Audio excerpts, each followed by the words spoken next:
आती है तब तक वो पब्लिक की नजर में नहीं आएंगे।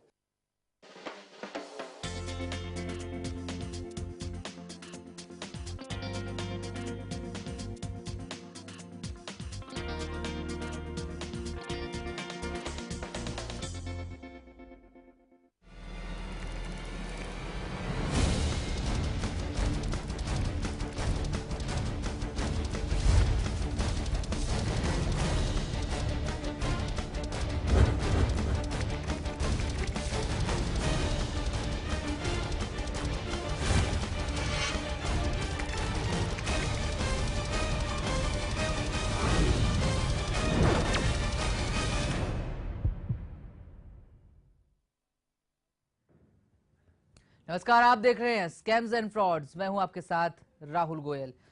इस कार्यक्रम के बारे में आप जानते हैं किस तरह से हम वो तमाम चीजें, वो तमाम गोरखधंधे आपके सामने लाते हैं जो कंपनियां जिनको अंजाम देती है और लाखों करोड़ों लोगों को ठगती है। आज भी जिक्र एक ऐसी ही कंपनी का होगा जिस पर बेहद संगीन इल्जाम लगे हैं और सबसे बड़ी और सबसे अहम बात यह है कि उस कंपनी के कर्ता धर्ता यानी कि सुप्रीमो सुब्रतो राय सहारा इन तमाम इल्जामों के चलते इस वक्त जुडिशियल कस्टडी में है। उनको सुप्रीम कोर्ट ने आज राहत नहीं दी। हालांकि उन्होंने जो माफी मांगी उसको सुप्रीम कोर्ट ने स्वीकार कर लिया, लेकिन पैसा लौटाने का वादा जिस तरीके से एक बार फिर सुब्रतो राय सहारा ने दोहराया, उस दलील को मानने से सुप्रीम कोर्ट ने इंकार किया और उनको न्यायिक हिरासत में भेज दिया। एक रिपोर्ट के जरिए पहले ये जान लेते हैं कि दरअसल सहारा चिटफंड मामले में आखिर आज पूरे दिन क्या कुछ हुआ।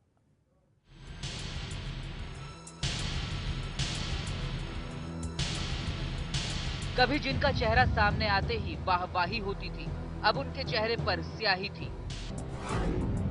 आखिर सहारा का सच भी तो उतना ही स्याह निकला। न साम्राज्य काम आया, न सत्ता तक पहुंच, और सहारा सुप्रीमो सुप्रीम कोर्ट की सख्ती के बाद पहुंच गए तिहाड़ जेल। लखनऊ पुलिस सुब्रतो राय सहारा को लेकर लखनऊ से दिल्ली पहुंची। सुप्रीम कोर्ट में सुब्रतो राय ने कोर्ट में पेश न होने के लिए माफी मांगी। कोर्ट ने उन्हें माफ भी कर दिया, लेकिन निवेशकों को पैसा लौटाने का वादा काम न आया और सुप्रीम कोर्ट ने उन्हें अगली सुनवाई तक पुलिस कस्टडी में भेज दिया। सहारा प्रमुख के साथ सहारा समूह के 2 डायरेक्टर्स भी पुलिस कस्टडी में भेजे गए हैं। हिरासत से बचने के लिए सुब्रतो राय ने वादा किया कि वो अपनी संपत्ति बेचकर निवेशकों का पैसा चुका देंगे और संपत्ति बेचने की प्रक्रिया भी फौरन शुरू कर देंगे, लेकिन कोर्ट ने उन्हें कोई रियायत नहीं दी। कोर्ट ने कहा कि पहले एक मजबूत प्लान पेश करें, फिर उनकी अपील पर गौर किया जाएगा। इस बीच कोर्ट में दाखिल हो रहे सुब्रतो राय पर मनोज शर्मा नाम के एक वकील ने स्याही फेंकी, लेकिन स्याही भी सहारा के उस स्याह सच पर पर्दा नहीं डाल पाई जिसे छिपाकर सहारा प्रमुख अब तक बचते आ रहे थे। Bureau report, lemon news.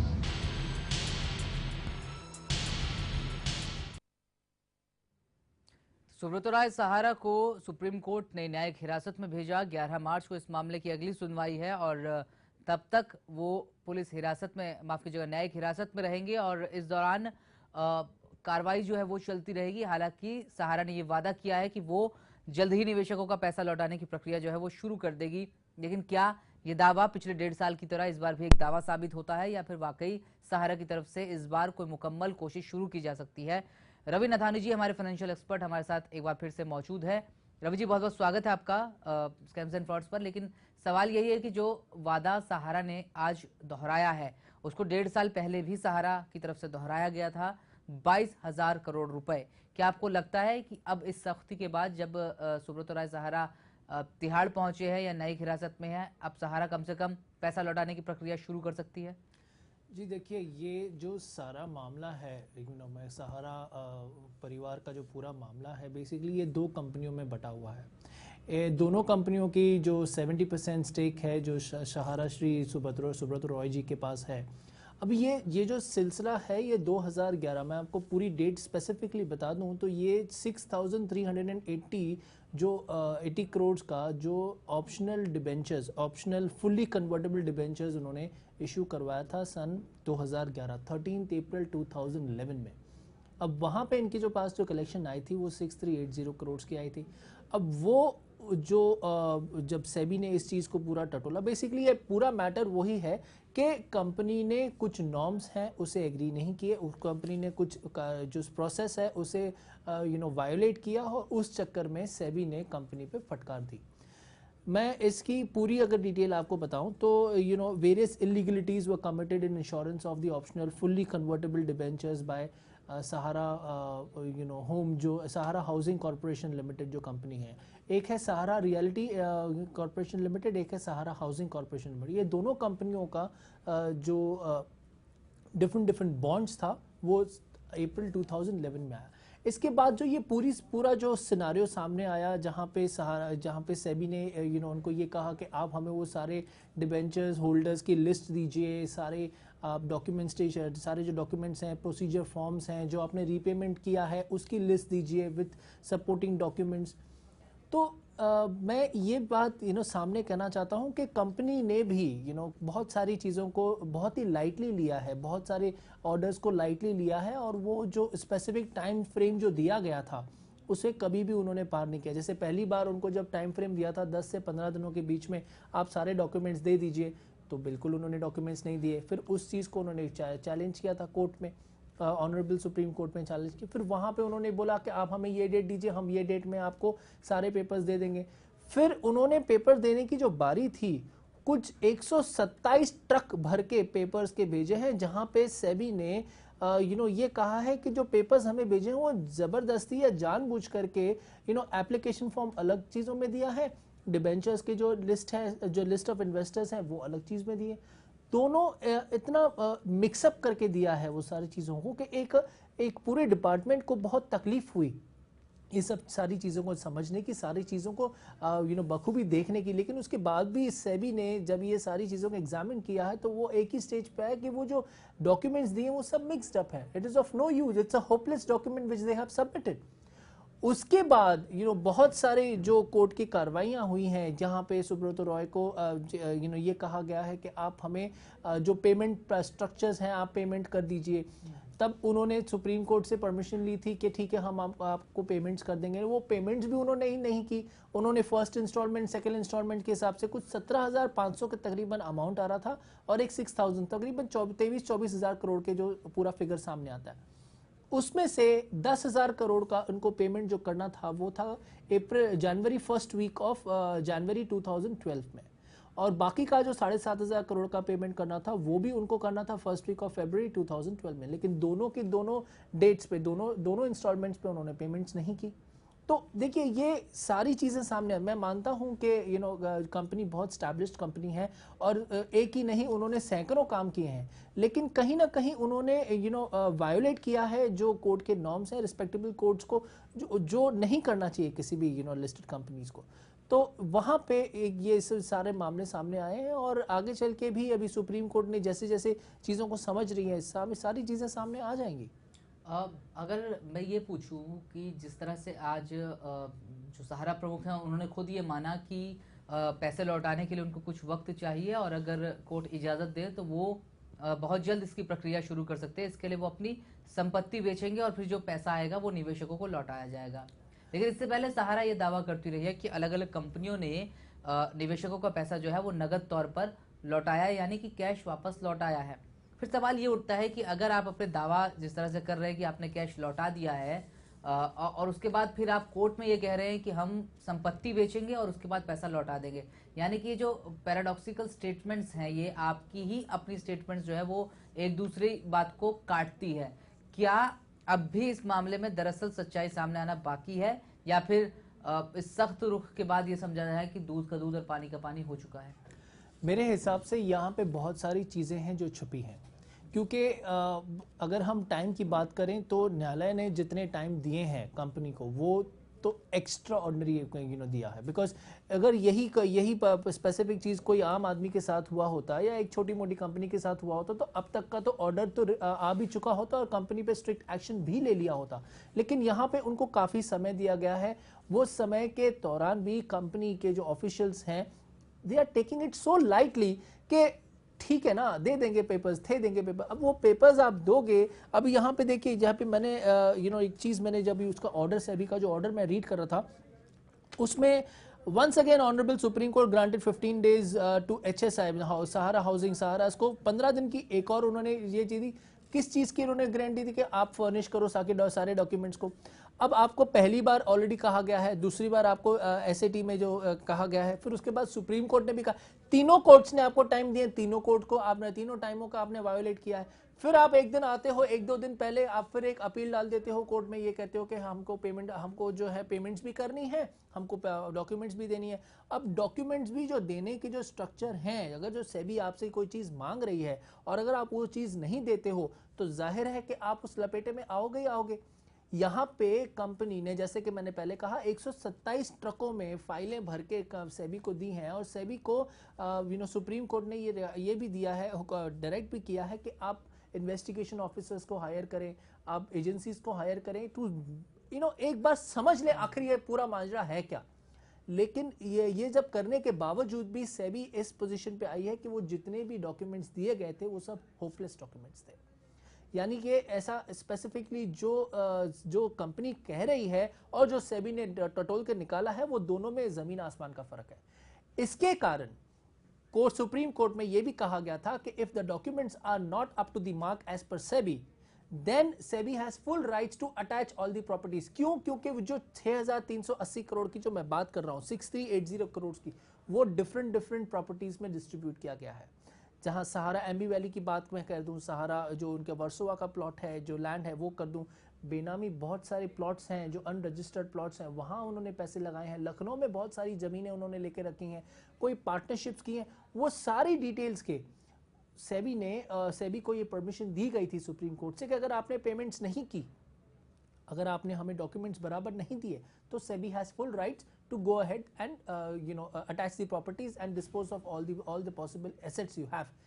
ये सारी चीजें हैं सुप्रीम कोर्ट। मैं एक और चीज हाईलाइट करना चाहता हूं यहाँ पे, mister justice BN Agarwal would oversee the entire steps adopted by SEBI। मतलब एक जस्टिस को भी अपॉइंट कर दिया गया था, सुप्रीम कोर्ट के जस्टिस हैं, उनको भी अपॉइंट कर दिया गया था कि आपका काम सिर्फ ये होगा कि आप सेबी और सहारा केस के मामले में आप दखल अंदाजी दें और उसके आपके निगरानी में सारे जो पेपर्स हैं उसके रीड करें, रिपोर्ट दें और हमें कोर्ट को वापस इस चीज पर, मतलब इतना सारा स्टेप बाय स्टेप स्ट्रक्चर लेके रखा है। उसके बाद भी कंपनी का ये बिहेवियर अब तक नहीं बदला है। रवि जी, ये जो जिस ऑर्डर की आप बात कर रहे हैं, इसको जब मैं स्टडी कर रहा था तो इसमें 33, 34 और 35 नंबर का जो पॉइंट्स था वो अपने आप में काफ़ी कुछ कहता है। वो दरअसल ग्राफिक्स के जरिए हम समझाने की कोशिश करते हैं। फिर मैं चाहूँगा कि आप उसको इलस्ट्रेट करें कि दरअसल उस पॉइंट्स में किस तरह से सुप्रीम कोर्ट ने जो ऑर्डर दिया वो क्या कुछ कहता है। मैं अपने साथियों से गुजारिश करूँगा कि वो ग्राफिक्स जो है वो स्क्रीन्स पर हम एक बार अपने दर्शकों को भी दिखा पाए ताकि बेहतर ढंग से हम उनको समझा सके। लेकिन फिलहाल आपके पास चूंकि पेपर्स मौजूद हैं, मैं चाहूँगा कि उसमें से आप एक बार पढ़ के ये हमको बताएं कि दरअसल वो ग्राफिक्स क्या कुछ कहते हैं। स्क्रीन पर भी वो ग्राफिक्स अवेलेबल है। देखिए ये क्या था, 5 दिसंबर का जो कोर्ट में सुनवाई हुई थी, वहाँ पे सहारा जो है कंपनी ने कुछ 5120 करोड़ का डिमांड ड्राफ्ट रेडी रखा था अपने पास। तो वहाँ पे उनको इंस्ट्रक्ट किया गया था कि ये 5120 करोड़ जो है वो तो आप इमीडिएटली सेबी को दे दीजिए। 17,400 करोड़ का जो टोटल अमाउंट का है shall be paid in 2 instalment. जैसे मैंने आपको कहा, पहली इंस्टॉलमेंट 10,000 करोड़ उनको डालना है जो उनको जनवरी 2013, फर्स्ट वीक ऑफ जनवरी 2013 में देनी है, और बाकी का जो 7,500 करोड़ का है वो जो पेमेंट है वो उनको तकरीबन 7,400 करोड़ का जो पेमेंट है वो उनको सेकेंड वीक ऑफ फरवरी में करनी है। ये दोनों चीजों की पेमेंट अगर मैं कह दूं कि Sahara housing India corporation limited did not pay the first and the second instalments. उन्होंने दोनों इंस्टॉलमेंट्स को पेमेंट टाइम पे नहीं दिया। अब मुझे एक बात बताइए, अगर आप सुप्रीम कोर्ट जैसे इतने बड़े ऑनरेबल सुप्रीम कोर्ट, इतने बड़े न्यायालय में आप देश के सबसे बड़े जो लास्ट स्टेप कह सकता हूं मैं ज्यूरिडिक्शन का जो होता है, वहां आप कमिट करते हो कि हम आपको पेमेंट जो है स्पेसिफिक इंस्टॉलमेंट्स पे देंगे और वहां पे भी वो उस चीज को एग्री नहीं करते हैं, तो finally what is the outcome. बिल्कुल। तो यहाँ पे मैं ये चीज को कॉन्ग्रेचुलेट कर लेना चाहता हूँ कि यस, देर है अंधेर नहीं, सामने आई है सारी चीज, वो जिस तरीके से आई है वो चीजों के सामने। देखिए मैं सहारा के स्पेसिफिकली मैं बात नहीं करना चाहता हूँ, मैं वो सारी कंपनियों के अगेंस्ट में बात करना चाहता हूँ जो चिट फंड चलाती हैं और ऐसे छोटे छोटे अमाउंट से बटोर के इतना बड़ा स्कैम ले आती हैं। जैसे मैंने PACL की बात कर दूं, PACL में भी कुछ 45,000 करोड़ का मामला दर्ज है। उसके बाद साई प्रसाद जो ग्रुप कंपनीज हैं उनके ऊपर भी सारा मामला दर्ज है। बेसिकली ये जितनी भी छोटी छोटी चिट फंड जो बहुत बड़ी हो जाती हैं, आखिरकार अमाउंट्स बहुत बड़े हो जाते हैं, तो आखिरकार इस सब चीजों के पीछे तो लगना ही है। सिर्फ ये देखना है कि देर सवेर जो कौन से दिन पे कौन सा डायरेक्टर और कौन सी कंपनी पे शिकंजा कसा जाता है। चलिए इस पूरे मामले के कुछ और पॉइंट्स पर मैं गुजारिश करूंगा कि आप रोशनी डालें, लेकिन एक छोटे से ब्रेक के लिए रुकेंगे। ब्रेक के बाद भी स्कैम्स एंड फ्रॉड्स का सिलसिला जारी रहेगा।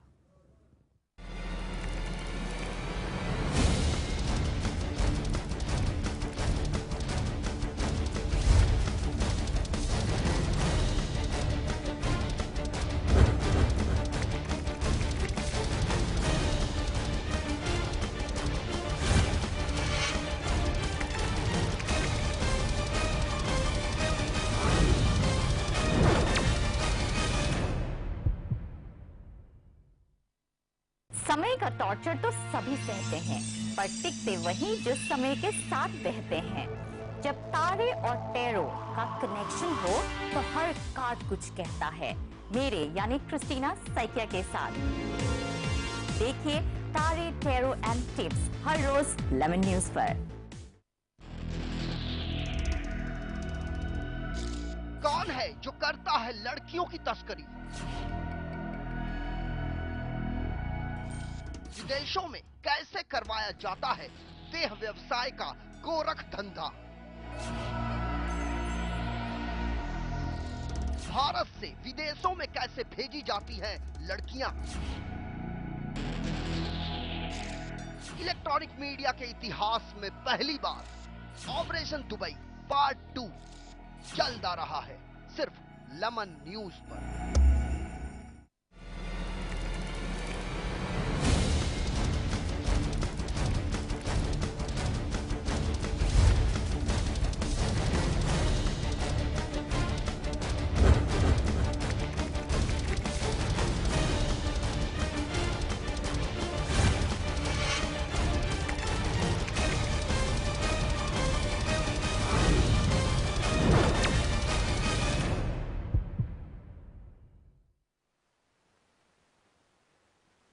स्कैम्स एंड फ्रॉड्स पर हम बात कर रहे हैं लगातार इस सीरीज में चिट फंड कंपनियों की, और देश में एक नहीं बल्कि कई ऐसी चिट फंड कंपनियां हैं जो कि हजारों में, लाखों में नहीं बल्कि करोड़ों में लोगों से ठगी को अंजाम दे रही है। और ऐसी ही एक कंपनी जिस पर इसी तरह के कुछ इल्जाम है वो है सहारा समूह। और सहारा समूह के खिलाफ कानूनी कार्रवाई जो है वो शुरू हुई। सेबी ने सख्ती दिखाई और अब सहारा के जो चीफ है सुब्रतो राय सहारा, उनको न्यायालय की फटकार सुननी पड़ी। रवि नथानी जी हमारे साथ लगातार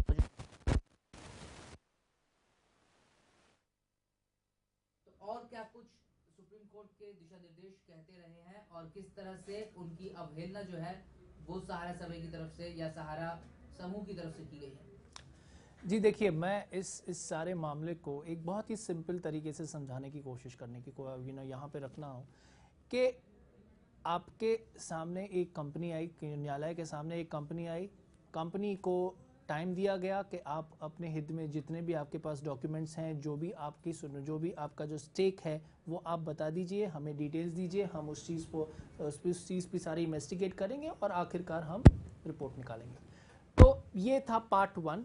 और पार्ट 2 ये था कि अगर आपने हमें ये सारे डिटेल्स फर्निश नहीं किए तो आपने जो पैसा जहाँ लगाया है वो सारी सारी जो प्रॉपर्टीज़ हैं या सारे जो वेंचर्स हैं या आपके एस्क्रो अकाउंट्स हैं या आपके पार्टनरशिप फर्म्स हैं या जो भी XYZ जहाँ आपने पैसे लगाए हैं वो हम सारे अटैच कर लेंगे। तो ये जो पूरा मामला है एक टू पार्ट में मैंने आपको समझाने की कोशिश की है। पार्ट 1 ये था कि सहारा ग्रुप को टाइम दिया गया था कि आप अपने सारे डॉक्यूमेंट्स फर्निश करिए और अपने बारे में अपने जो स्टेक है वो सारे पॉइंट्स को रखिए। उन्होंने ये रखने में काफ़ी देरी कर दी और देरी करने के बाद भी जब दिया तो वो चीज़ सेटिस्फाई सेबी को आखिरकार नहीं हुई। अब जब सेटिस्फाई नहीं हुई सेबी तो फाइनली स्टेज 2 आया। स्टेज 2 ये आया कि वो जो सारी प्रॉपर्टीज़ हैं और वो जो सारे जो पैसे जहां उन्होंने इन्वेस्ट किए थे या लगाए थे वो सब चीज़ों पे अटैचमेंट आएगा। अब स्ट्रक्चर ये है के कोर्ट की सुनवाई हो चुकी है। आज हमने एक देखा कोर्ट की अगली हियरिंग कुछ 11 मार्च के आसपास की है। अब यहाँ पे ये देखना होगा कि सामने जो सुप्रीम कोर्ट का जो फैसला है वो ऑनरेबल सुप्रीम कोर्ट क्या फैसला बेसिकली करती है। सेल और अटैच ऑल दी प्रॉपर्टीज, वो तो ऑर्डर ऑलरेडी पास हो चुका है, लेकिन क्या वो सारी प्रॉपर्टीज को सेल करके जो पैसा देना है वो करना है कि आगे जो स्टेज आएगा कि कंपनी बैंक गारंटीज देगी या कोई, क्योंकि स्पेसिफिकली बहुत सारी चीजें सामने आ रही हैं। कंपनी ने एक जगह ये भी कहा कि हम बैंक गारंटी देने को तैयार हैं, लेकिन वो बैंक गारंटी 2 से 3 महीने के बाद देंगे। अब क्या कोर्ट 2 से 3, जहां 1-1.5 साल हो गया, ऑलमोस्ट 18 मंथ्स स्पेसिफिकली मैं कहूं, 18 मंथ से अगर हम इस चीज को अभी तक अंजाम पे नहीं पहुंचे, क्या आने वाले दिनों में और 4 महीने लगेंगे? वो तो 11 मार्च को पता चलेगा कि आखिरकार ऑनरेबल सुप्रीम कोर्ट क्या कह रही है। उसके बेस पे ही हम कह सकते हैं कि आने जो उनकी जो प्रॉपर्टीज हैं वो अटैच्ड होंगी या सेल होंगी। वो तो it is still a cloudy picture in front of us. Ravi ji, मैं अगर ये तो तकनीकी पूरी इस पूरे मामले की तहकीकात हो गई कि किस तरह से कोर्ट के ऑर्डर्स थे और किस तरह से सहारा जो है वो उसको फॉलो करने से बचते रहे या टालते रहे। लेकिन अगर मैं बिजनेस पॉइंट ऑफ व्यू से बात करूं तो सहारा एक बड़े बिजनेस घरानों में गिना जाता है और तमाम जो देश के बड़े बिजनेस हाउसेज है उनमें इनकी गिनती होती है, चाहे वो अंबानीज हो, टाटा हो, उसके बाद सहारा और भी कुछ इस तरह के घराने हैं। ऐसे में जब एक कंपनी पर इस तरह का बट्टा लगता है उसकी साख पर, तो एक तो उसके दूसरे जो बिजनेस है उन पर किस तरह से फर्क पड़ता है, और क्योंकि लाखों की संख्या में वहाँ लोग भी काम करते हैं, उनके मोराल पर क्या फर्क पड़ता है। और दूसरा सवाल मेरा ये है कि जो दूसरे बिजनेस हाउसेज है क्या उनको भी इस तरह के मामलों से कोई सबक मिलता है, या फिर क्योंकि बिजनेस जो है वो एक नेक्सस के जरिए काम करता है, पॉलिटिकल नेक्सस के जरिए, इसलिए उन लोगों को इन तमाम बातों से कोई फर्क नहीं पड़ता। सर देखिए, मैं ये सारे मामले को एक नज़र से देखने की कोशिश कर रहा हूँ। ये है कि ये पूरा जो सिनारियो एक ही मैसेज थ्रू करता है to all the corporate bodies और टू ऑल द पीपल और द सिटीजन ऑफ इंडिया कि आपको जो भी करना है कानून की हद में रह के करिए। अगर आपने कोई भी कानून वायोलेट किया, देर या सवेर उस चीज़ को सज़ा ज़रूर दी जाएगी। चाहे वो केस सहारास का ले लें, चाहे वो केस हमने कितने उद्योगपतियों को देखा है। देखिए पहले 3-4 साल पहले की बात है, सत्यम कंप्यूटर्स का भी स्ट्रक्चर हुआ था सामने, तो वो भी चीज़ों पे काफ़ी वो भी बहुत बड़ा ब्रांड हाउस था, एस्टैब्लिश्ड फर्म था, वहाँ पे भी सख्ती ली गई हुई थी। फिर सुब्रतो रॉय जी की भी सख्ती यहाँ पे भी लिया गया है। चाहे मैं चलो साई प्रसाद की भी अगर बात करता हूँ या PACL की भी बात करता हूँ, सेबी ने वहाँ पे भी ऑर्डर्स पास करके रखे हैं। ये बात अलग है कि वो मामले सामने अब तक नहीं आए, क्योंकि उनका जो स्ट्रक्चर है या जो उनका काम का जो अभी भी चालू है, क्योंकि जहाँ तक मुझे पता चला है PACL अभी भी वो स्कीम्स चालू करके रखा है और वो they are still, the function is still on. लेकिन अब ये देखना है कि कब ये सारे जो चीज़ें हैं बंद होगी, क्योंकि देर सवेरी से, क्योंकि इसमें इतने सारे लूप होल्स आ जाते हैं और हमारे सिस्टम में इतने सारे लूप होल्स है, चाहे वो प्रेशर्स कहें, हम पॉलिटिकल प्रेशर्स कहें, चाहे वो मैनेजिंग पोजीशंस कहें। See it's a very unclear picture to talk about. लेकिन ये बात तो ज़रूर है कि ये सारे मामले में एक ही चीज़ सामने आती है, अगर आपने कानून तोड़ा तो आपको सजा मिलनी है। देखिए हम नहीं देखते हैं, इतने बड़े बॉलीवुड पर्सनालिटीज भी होती हैं, अगर वो वहां पे भी कोई वायलेशन ऑफ लॉ होता है तो वहां पे भी सख्ती ली जाती है। लेकिन तो यही चीज पे मैं यही कहना चाहूंगा कि entire scenario for all the corporates that you have to be in the law. अच्छा रवि जी, लेकिन आखिरी सवाल इस पूरे एपिसोड का मैं आपसे पूछना चाहूंगा कि बिजनेस जो है वो at the end of the day profit making process है, आपको जो है लाभ कमाना है दिन के आखिर में। और बहुत से लोग ये तर्क देते हैं कि जब तक आप थोड़ा सा कानूनी दायरे से बाहर जाकर काम नहीं करते, लाभ कमाने वाली स्थिति में दरअसल आ नहीं पाते, क्योंकि हमारे के कहते हैं ना, कर कानून और नेता ये सुधारे तो सब सुधर जाता है। यही गड़बड़ है और यही तर्क जो है वो बड़े बड़े कॉर्पोरेट हाउसेस भी देते हैं, क्योंकि हमने कई बार देखा है कि पॉलिसी पैरालिसिस की वजह से या सरकार के फैसले न ले जाने की वजह से बड़े बड़े कॉर्पोरेट हाउस जो है वो सफर करते हैं। ऐसे में लोग या जो घराने हैं वो थोड़ा सा इलीगल एक्टिविटीज की तरफ बढ़ जाते हैं या कुछ नियमों का जाने अनजाने जो है वो पालन नहीं कर पाते। क्या इसके लिए हमारा जो सिस्टम है पूरा वो भी जिम्मेदार है, खासकर कानूनी सिस्टम में जो लूप होल्स हैं और जिस तरह से पॉलिटिकल सिस्टम हमारा काम करता है, या फिर ये एक इंडिविजुअल शख्स तक बात सीमित है कि उसने कानून की धज्जियां उड़ाई लेकिन बाकी लोग ऐसा नहीं करेंगे? जी देखिए, ये एक आपने जो सवाल पूछा कि दूसरे कॉर्पोरेट हाउस भी थोड़ा इलीगल फॉर्मेलिटीज़ करती हैं, लेकिन मैं एक ही चीज़ जानता हूँ, अगर आपने कानून तोड़ा तो आप कानून के गुनहगार हैं। अब ये सामने तब आता है कि आप कब पकड़े जाते हैं। जब तक पकड़े नहीं गए, जब तक आप पकड़े नहीं गए तब तक तो आप सफ़ेद कॉलर हैं। जिस दिन पकड़े गए उस दिन आपको you have to pay the price, that is it is. As per the law, as per the Indian citizen, no corporate body has entitled or been asked to break the law and earn profits. That is absolutely integrity. That is an integrity issue. कोई बहुत सारे ऐसे established firms हैं जो कभी भी they make sure that the law is always present there and they are within the boundaries of the law. But the people who want extra profits or fast returns, no comparison. जिस दिन पकड़े गए उस दिन पकड़े गए, that's it. बिल्कुल। तो यही गुजारिश हमारी आपसे एक बार फिर से कि एहतियात बरतें, सावधान रहें, अपना 1 रुपया भी कहीं निवेश करने से पहले 10 बार सोचें, और एक्सपर्ट्स की राय अगर आप ले सकते हैं तो वो ज़रूर लें, क्योंकि वो आपके बेहद काम आती है। ना सिर्फ कंपनी के प्रोफाइल के बारे में आपको पूरी जानकारी हासिल होती है, बल्कि रिटर्न्स के जो वादे हैं उसकी भी आप तहकीकात एक्सपर्ट्स से राय लेने के बाद कर सकते हैं। ऐसा ही कुछ लगातार पिछले कुछ दिनों से देश में तमाम कंपनियां कर रही है, जिनका खुलासा लगातार हो रहा है। हमारी भी कोशिश स्कैम्स एंड फ्रॉड्स के जरिए यही है कि हम लगातार इस सीरीज में और आने वाले भी एपिसोड्स में इस तरह की कंपनियों के बारे में और जानकारी आप तक पहुंचाते रहें, ताकि आप आगाह रहें और आपकी जीवन भर की जमा पूंजी जो है वो खामोखा यूं ही आप गंवा ना बैठे। बहरहाल इस खास कार्यक्रम में आज के लिए इतना ही। मुझे और रवि जी को दीजिए इजाजत। नमस्कार।